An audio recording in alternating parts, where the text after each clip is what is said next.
F1 2021 was just announced a couple of days ago, and already I can tell that this is going to be a very interesting game to watch, at least the whole development process until it gets released and afterwards. And the reason for that is because now F1 2021 is developed by Codemasters, of course, still Codemasters, but Codemasters was recently acquired by Electronic Arts, and so now the F1 franchise is once more in the hands of Electronic Arts, and that's why it is going to be an interesting game to watch, maybe not for the right reasons, and we already have good reasons to think so. Here's why.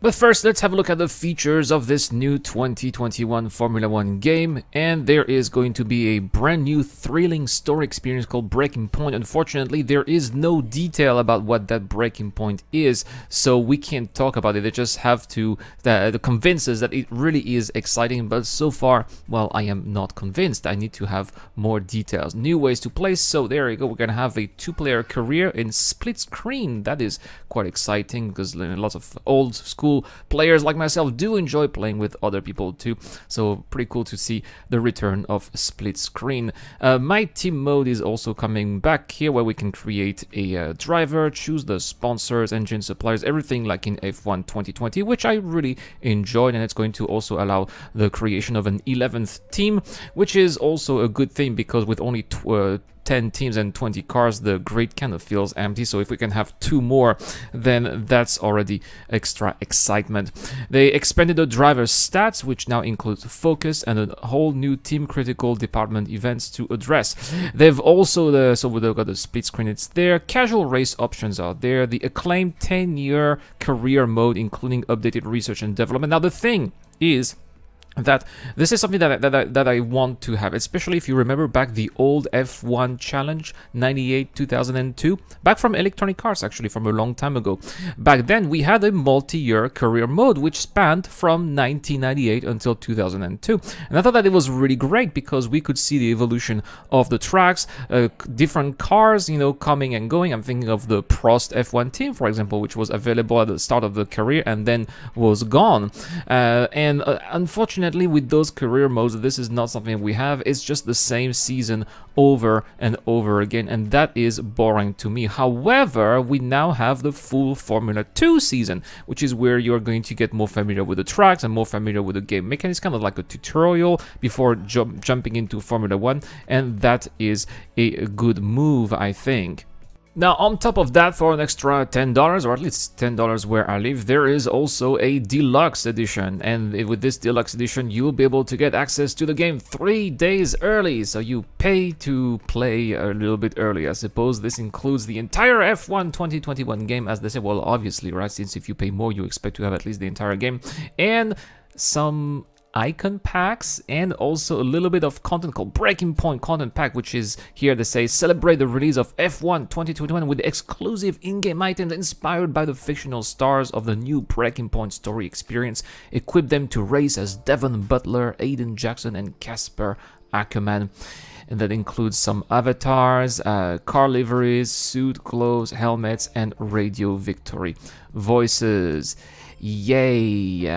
Quite frankly, this is not something that I'm very interested in. I mean, sure, as a content creator, 3 days early access is definitely a must, right? Because some of you guys may be interested and you will want to know what this game is about. So, as a content creator, I will have to take that. But as far as I'm concerned, if I were just a regular player with no YouTube channel, this is not something that I would be interested in at all. $10 for that is a little bit well, that's quite overpriced actually. I mean, maybe like $3 eventually for all those cosmetics, maybe, but $10, that is EA here making an extra buck. Now, speaking of EA making extra buck, there has been a controversy here. EA doing classic EA And you guys know that wherever, prices of games are actually not the same in every countries, and that's because not every people in every country have the same purchasing power.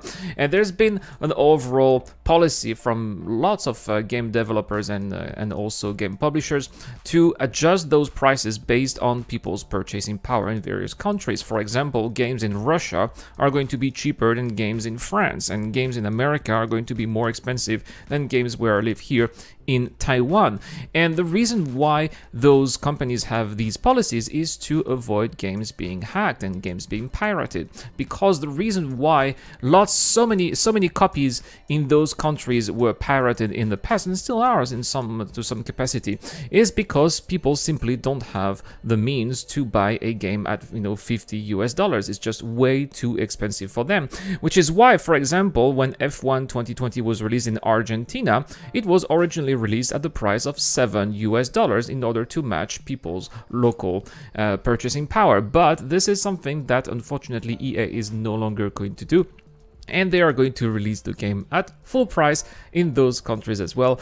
It's going to be interesting to see people's reaction. And this is, again, one of the changes that are happening as EA took over Codemasters. And maybe this also can be a reason why originally the Formula One, the management at Formula One decided not to grant the rights to EA, because EA has this bad reputation of always making things work and giving the products a bad image. We've seen what happened with Star Wars, for example. Look at how devalued Star Wars games have become because of EA, and I am afraid that the same is going to happen with the Formula One franchise. But I guess that we'll see, right? Oh, who knows? Maybe since EA now controls Codemaster, when the new rights will be given, then the Formula One, it's called Liberty Media, I think, that owns Formula One, will decide to give the rights to another game, right? There are plenty of other publishers and developers who can do great racing games. I'm thinking, for example, of Nacon.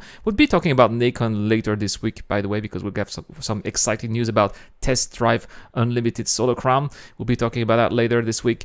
So yeah, this company here also make great racing games, and there are a couple of others as well. I'm thinking maybe the company behind Project Cars 2 is also making great racing games too. So there are other alternatives for F1, and we'll see where this goes. Also, one more thing here. There is not a single footage of a gameplay or even in-engine. The only footage that we have is some kind of graphic trailer, and we also have some pictures here of the cars, the car liveries. So it's great to see the Alpine and the Aston Martin. Really excited for the return of Aston Martin, even though they're not doing so good in race.